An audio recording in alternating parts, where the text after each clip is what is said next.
Shalom Aleichem, everyone. Hope everyone had a wonderful week.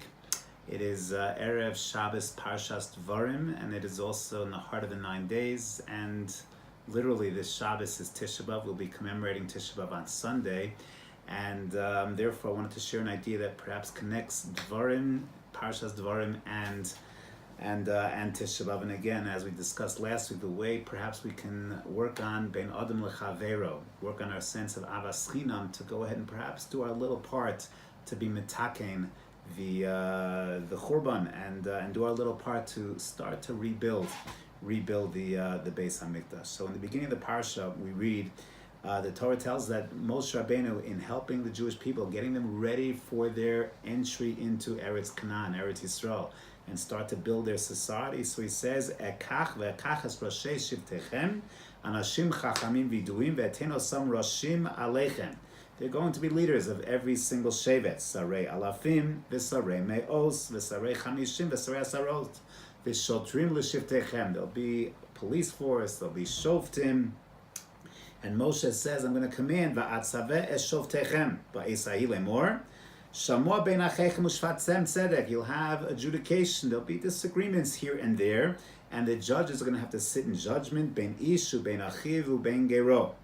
And when these judges sit in judgment, lo takiru panim b'mishpat, you will not favor anyone over the other. Kakadton, kagadol tishmaun. You'll hear the small cases, the big cases, the big people, the small people. It's all the same. Lo taguru mipnei ish ki mishpat elokimu. Mishpat is elokim, and therefore there shall be no favoritism. This is one of the many times in the Chumash where the Torah tells us that we're not allowed to take bribes. We can't favor one over the other. And there's a very beautiful Gemara in Maseches Ksuvos Daf Kuf Hey Beis, where the Gemara describes the approach of the Amoraim, that when they were sitting as Dayanim, how careful, how meticulous they were in making sure that they did not favor one person over another. So, for example, 4 consecutive stories. The Gemara tells us, V'shochad lo takach, you're not allowed to take a bribe. And this is not just a monetary bribe, but even shochad dvarim, even verbal bribes that could influence my decision, even that you're not allowed to take. 4 examples. Shmuel was once crossing a mabara, crossing a bridge, and Hasu al Gavra, and as Shmuel was crossing, a man reached out to help him cross the bridge, to give him a hand across the bridge. And Shmuel asked this gentleman, "My avidatech, what are you doing here? Why are you crossing this bridge?" Amarle dina isle, I have a din Torah. And immediately Shmuel says, "Oh, that din Torah is in front of me. I recuse myself from the case." He wouldn't, for a helping hand to cross the bridge, Shmuel recuses himself. Another story. Amemar have Yosef Kadon Dina Paragadfa Aresha. So he was adjudicating a case, and a small feather passed over his head, landed on his shoulder. Comes a person, Hahu Gavra, and he removes the feather off of his shoulder. Amemar asks, "My avidatech, what are you doing here?" Dina Isle, I have a din Torah here. And Amarle Pasilna Lachadina. I, says Amemar, I recuse myself. I can no longer hear your case because you did me that favor of removing that speck of dust, that feather, off of my garment. That's story number 2. Story number 3, Mar Ukva. So Mar Ukva, the story is told, Haveshade Roka Kame, and Asahu Gavra Kase. So a person spit in front of Mar Ukva, and rather than Mar Ukva potentially stepping on this glob of spit, so came along a person and he covered it up. He put dirt on the spittle. Mar Ukva asked, "My avidatech, what are you doing here?" Amarle, Dina Isle, I have a judgment in front of you. And once again, Mar Ukva, Pasilna Lach Ledina, recused himself from the case. And then lastly, 4th case, Rabbi Shmuel Rabbi Yossi, have a rogel arise, to have a maisle kolmale shabta, kinta de peri. So the oris, the sharecropper of Rav Shmuel Bar Yosef had an arrangement that every Friday the sharecropper would go ahead and bring Rav Shmuel Bar Yossi his crops, his share of the field would come every Friday. And today, it came on Thursday. The sharecropper, the Aris, brought it on Thursday. Once again, Shmuel Rav Yossi says, why are you here today on Thursday? He says, Dina Islay. I have a Din Torah in front of you, and therefore I came on Thursday, not on Friday. So once again, Pasil Nalach Ladina, he recuses himself from the case. 4 stories, one after another, of what we'll call Shochad Devarim.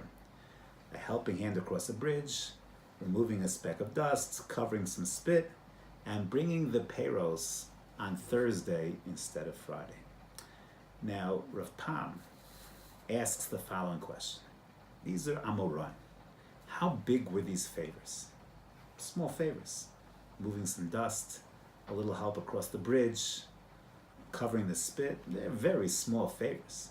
What? Do we really think that Shmuel, that Mar Ukva, that Amemar, that Rav Shmuel Bar Rabbi Yossi, we think they're going to be influenced in judgment by these very small favors?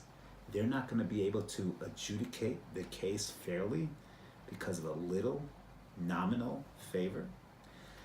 So Rav Pam answers a very fundamental yesod. And yeah, small favors, but a big obligation of Hakaras HaTov. It's not about the size of the favor.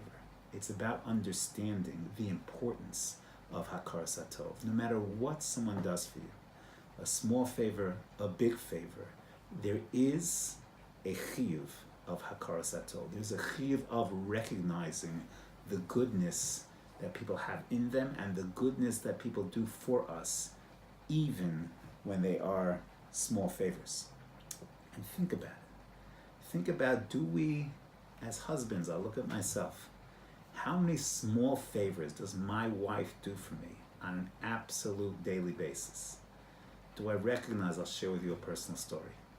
I'm a little careful to do this. I'm on YouTube. Who knows where this will go? But I have a bad minhag. Very bad minhag. My laundry, I don't put in the laundry bag. I just have a laundry spot that's on the side of my bed. That's where I put my laundry, and somehow a miracle happens. But every day when the laundry needs to get done, what have you, it gets cleared off of the side of my bed and somehow ends up in the washing machine wherever it's supposed to go. So there was something happened. My wife was doing laundry, and I was removing some kind of garment, and I deposited it in my laundry spot. And she said to me, "You see me doing laundry. Just give it to me. I'll put it right in the machine. Don't put it there where I have to go get it." Of course, she's 100% right, but you get into habits and kind of little things that you do for your wife, she does for you, that we don't tend to appreciate. We don't tend to recognize. We take 100% for granted.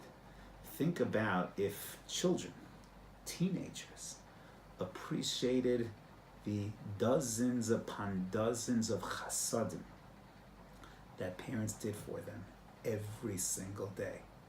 Husbands appreciated what their wives did. Wives appreciate what their husbands did. An employee appreciates his boss.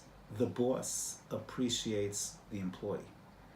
Think about the reason that these Amoraim recused themselves was not because they were going to distort the judgment, but they understood the importance of Hakaras HaTov. And once you understand the importance of Hakaras HaTov, how critical it is to appreciate all the things that are done for you, then indeed, there's a risk that could tip the scales. And in a close case, maybe I will lean for the fellow who flicked the feather off of my garment, that covered the spit so I wouldn't step on it. It's because of their sensitivity to Hakaras HaTov that they recuse themselves. So we find ourselves on Erev Tisha B'Av, literally, and Erev, the fast of Tisha B'Av, which this year we commemorate on Sunday, on Yud B'Av. And perhaps the most important underlying midah of the entire Torah is a sense of Hakaras HaTov. And if the one thing we got out of these 9 days is to perhaps appreciate our spouses, appreciate our children, appreciate our parents, appreciate our siblings, our bosses, our employees, the goodness, the tovos that they do for us, the small things, countless times every single day. Recognize them. Leave a note, a thank you note, for doing the laundry, for preparing breakfast, for bringing income into the household. What an amazing tikkun that would be. So I give us all the bracha that from these sad days that we're in right now, and from the sadness of the tzom of Tisha B'Av that unfortunately it looks like we will be experiencing in a very short while, we should be zoche to learn the lessons of the Churban Habayis, Be'ez Hashem, do our part to fix those failures, and Mirz Hashem be zoche to a binyan bayis shlishi, which will truly be a binyan adayat.